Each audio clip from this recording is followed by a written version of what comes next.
Hi, it's Ingrid Seymour here, author of young adult fiction in different varieties because I can't help myself but write in a bunch of different genres. Um, Today is my third episode in my blog that I started like 4 weeks ago. So I'm here to share a little bit more with you about myself. In the last episode, I talked to you about how and why I decided to learn English when I was 15 or 16. And that was the first step in my mind that brought me where I am here at the moment. If I think back and think of where everything started, that was definitely it. After that, there was the second step, which is what I want to talk to you about today, which definitely had everything to do with bringing me here to the United States and taking me in this journey where I became an author and now have this passion to write. Something that completely puts a fire under me and gets me going every day. Hey Mimi, Mimi is visiting. Let me let you meet her. This is famous Mimi. I am sure you have seen her in my pictures in my mailing list that I put out. She is always part of those. So say goodbye, Mimi. She already got impatient and wants to leave. Go on. She's the sweetest kitty ever. I had never had a cat such as her. My son deserved to be scratched by her a billion times, and she has never scratched him or scratched anybody. She is the sweetest cat ever. But anyways, I was trying to tell you about the second step that I think that definitely actually brought me here, and that happened after high school. Well, 3 years after high school. I graduated from high school and I was lucky enough to receive a scholarship to a small university in Honduras where I was able to sign up to study computer science, which was not a very common degree back there at the time. And so that was really great. I like computers and it was different. There weren't many people that had that degree, and I thought it would give me an edge for my career. So after 3 years being in that university studying, where as a payment back I used to tutor math to whoever needed help, that was part of the arrangement with the scholarship. 3 years after being there and really doing very well academically, because it was important and it was really the only way that I could get ahead in a country like Honduras. And as I told you, my family didn't have many resources, and so the fact that I got a scholarship and I was getting a degree that was going to give me an edge was very important, very exciting for my parents and for me as well. So after being there 3 years, as I said, an opportunity came to my attention that there was a scholarship, another scholarship to apply for, that was to come and finish your degree here in the United States. The scholarship was called Fulbright. It was started by Senator Fulbright, and it was during the time when there was a lot of wars going on in Nicaragua, and there were the Contras and the threat of communism for Central America. And I guess the purpose of the scholarship was to have an exchange of students and an exchange of minds, pretty much, and a way to exchange ideas by providing education to the citizens of Central America, help prevent the spread of communism and help tighten the relationship between the Central American countries and the United States. So I was fortunate enough to find out about the scholarship and I applied for it. It was a lengthy process that began, I think, in March of that year. So the first step after applying, you had to write a few essays and fill out your application, and from thousands of people that applied. They selected a few hundred, and those few hundred, we got the opportunity to go to an examination that was kind of like the SATs. It tested your knowledge of math and Spanish and that sort of thing. And there was also a test for English as a second language, which really knowing English was not a requirement for the scholarship, but they just kind of wanted to know where everybody was. So after the examination, there was a huge, very painful wait. Several friends and people that I knew had applied to the scholarship and had gone as far as testing, and we would just ask each other all the time, every week, did you hear anything? Did you hear anything? I think after applying in March, the exams were around July, and weeks went by and we didn't hear anything, and everybody thought, well, we didn't get it, we didn't pass the exams, they didn't choose us. And finally we heard at the end of October about a set of interviews that the people that had done well in the exams could go to the interviews that were gonna be held at the American Embassy. So I received a letter from the American Embassy saying that I was selected to go into interviews, and that was very exciting, as you can imagine. It was also sad because some of my friends didn't get past to that stage of the application. So finally the interviews came and I went, and it was interesting. It was a panel interview with the people that directed the program. They were Americans, and there was one representative from the Honduran government there, and we had an interview. They just asked all kinds of questions about what we wanted, where we saw ourselves in the future. And in my case, since I actually had passed the English exam that I took earlier on, which I was shocked I did. I mean, I knew some English, but I didn't realize that I would score so high in it, and high enough to be able to be accepted in universities here in the United States, even though it wasn't a requirement for the scholarship. The interviews were very interesting. There were some trick questions. So after the interviews, there was more wait. Weeks went by again, and it was nerve-wracking because I really wanted to get the scholarship, and I got that far, and I was daydreaming all the time about where I would go and how it would be, the experience going to a different country, being there by myself, pretty much becoming more independent. And then one day I was at home and nobody else was there, it was just me.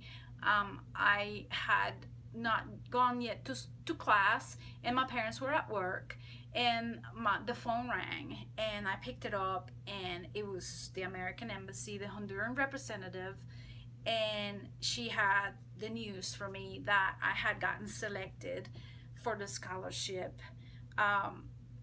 It was out of the thousands people that applied in the beginning, I was one of 9 that got selected to receive the scholarship and come to the United States. They told me that if I accepted, I would be going to Louisiana State University. They assigned the universities. You really didn't have an opportunity to select where you wanted to go, and it was pretty much decided based on whatever your degree was. And I hung up the phone, and I was jumping around for joy, and there was nobody in the house to tell what had happened. And I picked up the phone right away and went to call my mother to tell her that I had gotten the scholarship. And I dialed the number, and it rang, and I heard it ring a couple of times, and then something dawned on me, a realization dawned on me, and I hung up the phone. I didn't talk to her because I realized that she wasn't going to be as happy as I was.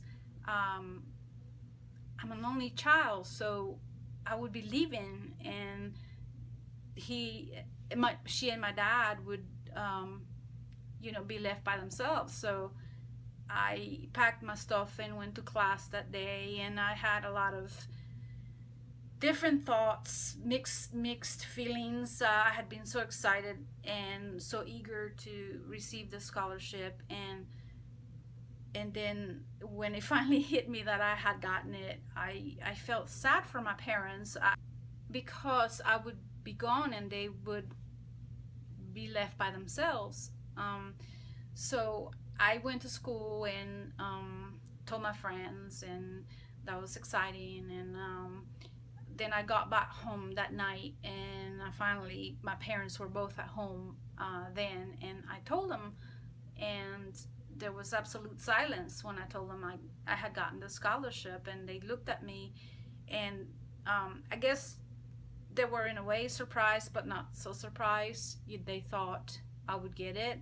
And I remember my dad looking at me and asking, "So are you gonna take it? Are you gonna take the scholarship?" And I guess that was like the moment of truth. And I said, "Yes, I have to. I have to do this. It's gonna change my life." And so they were happy for me, but they were also worried because I had never been away from home, and they didn't want to see me leave, even though they wanted all these good things for me that they thought, getting a degree in the United States would do for me, and then the experiences that I would have. And so that's how I came to the United States to live for a couple of years. The scholarship was for two and a half years to finish my degree.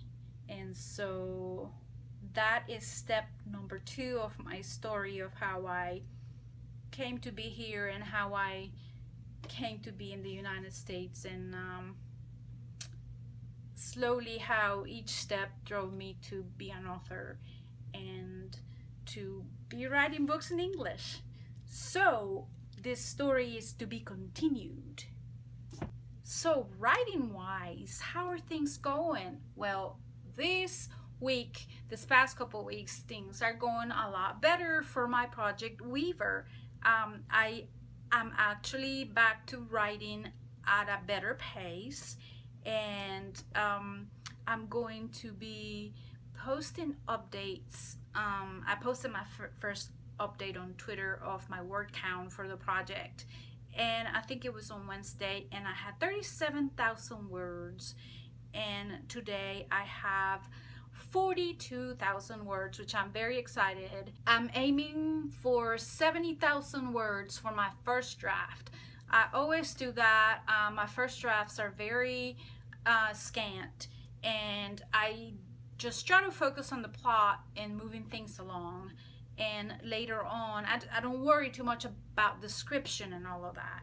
And later on second draft, I go in and I flesh things out a little bit more to give it that realism of all the senses, and also more character development. So I'm very excited because I'm finally writing new words. I had been editing things that I had dictated. I tried dictation, which didn't quite work for me.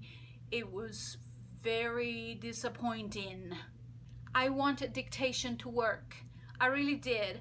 I wanted to speed up my writing even more so that I can write more books and I can get all the ideas that I have out there, because I have too many ideas and I want to write them all, but I really can't, which is very frustrating. But dictation didn't work. I sounded like I had just graduated kindergarten.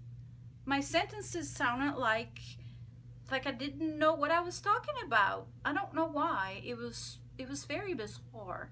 And so I had dictated about 35,000 words, and I had to fix them all, and it took forever. And I wish I hadn't done dictation, but I guess it's good I got it out of my system. I think I would probably be done with Weaver right now if I hadn't done that. But I'm finally back on track, and I'm very excited because I have 42,000 words. And that is past the halfway mark of where I want to be, which is amazing.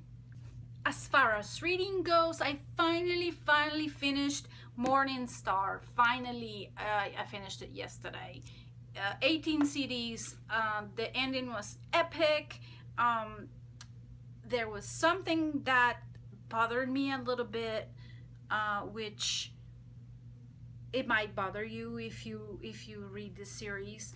But the story is told in the first person point of view, present tense.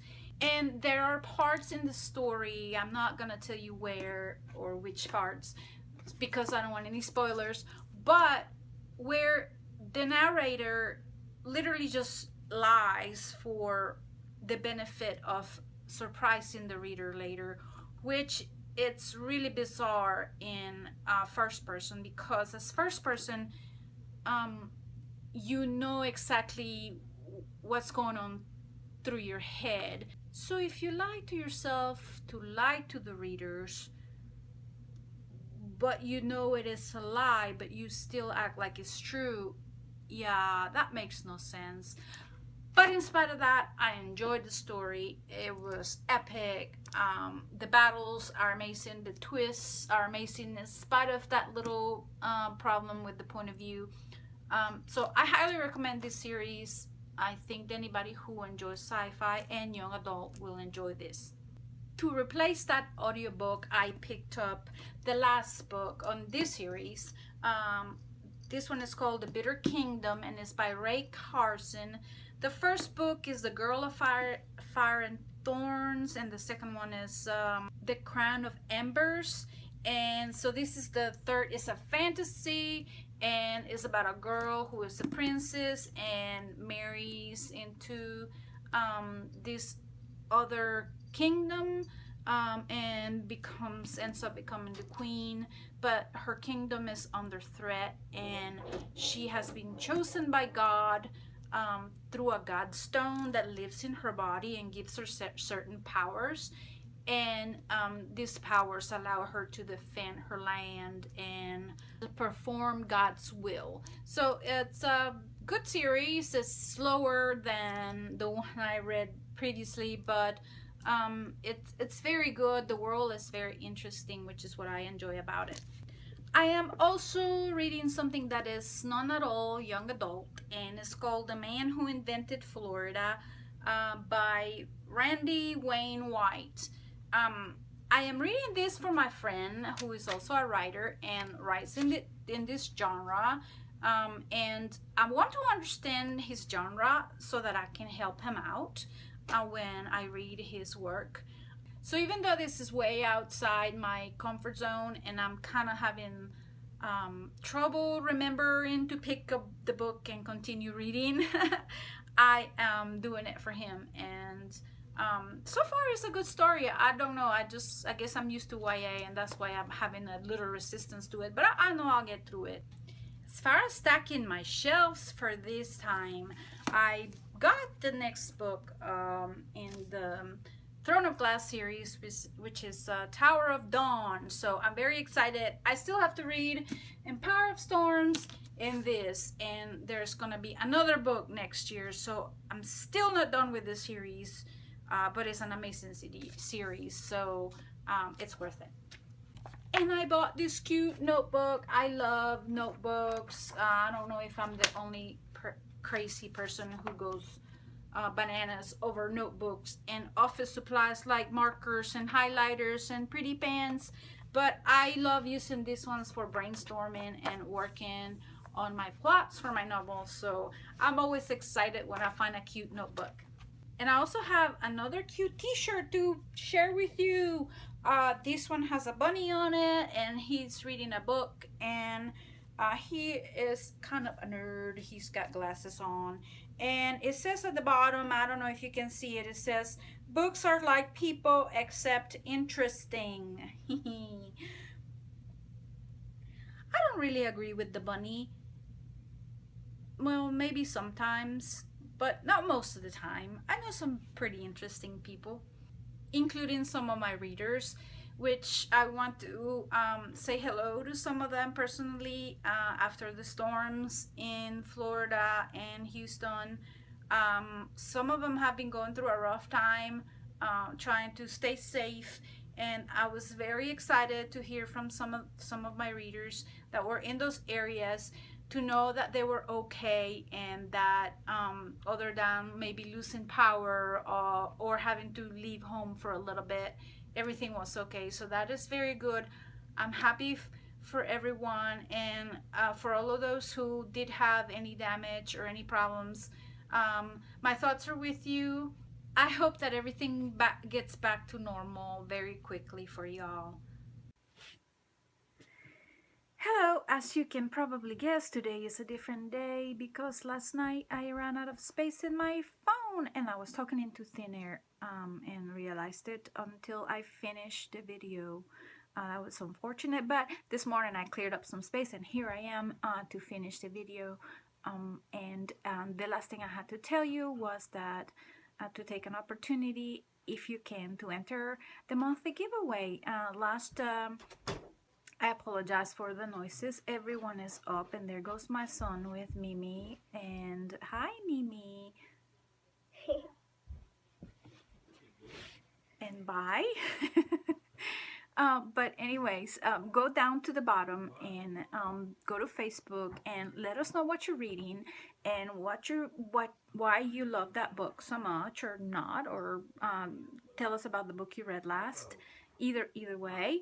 And as other people tell us about their books, like the ones that you have also read, and maybe we can have a little conversation and see what books we share and enjoy together. Well, thank you so much for sticking around till this long video. Sorry it turned out so long, and also sorry for all the noise going on. It's Saturday morning, so everyone is up. But I will see you next time. Bye-bye.